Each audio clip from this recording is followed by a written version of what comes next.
सुरक्षा घेण्याआधी शरद पवारांनी केंद्रापुढे ठेवल्या काही अटी। पवारांच्या प्रतिनिधीची केंद्राच्या अधिकाऱ्यांसोबत दिल्लीत बैठक।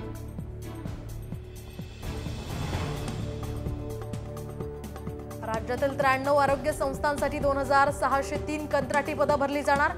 बेरोजगारांना नोकरीची चांगली संधी।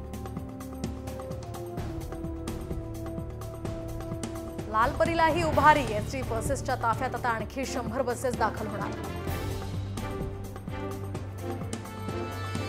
कोस्टल रोड आणि वरळी सी लिंक पुलाची आज मुख्यमंत्री एकनाथ शिंदे करणार पाहणी। शुक्रवारी म्हणजे उद्याच मार्गिका होणार सुरू।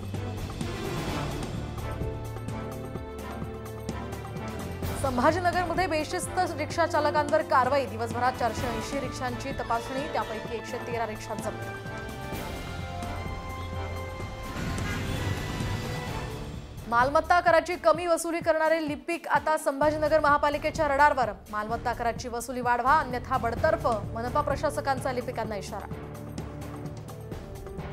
ज्येष्ठ नागरिकांसाठी केंद्र सरकारचा मोठा निर्णय। आयुष्यमान योजनेअंतर्गत 70 वर्षांवरील वृद्धांना मिळणार 5 लाखांपर्यंतची मोफत उपचार।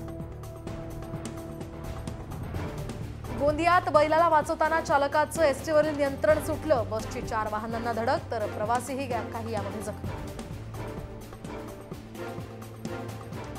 भुसावळ विभागातून जाणाऱ्या पुणे नागपूरसह 12 रेल्वे रद्द। नॉन इंटरलॉकिंगचा हा परिणाम असल्याचं मत।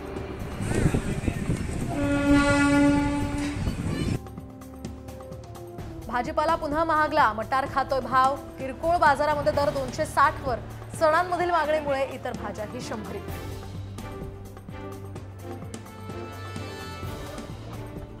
दगडूशेठ गणपतीला 351 किलोचा बुंदीचा मोदक अर्पण। साजूक तूप, केशर, मोतीचूर आणि ड्रायफ्रुट्स वापरून बनवलेला हा मोदक।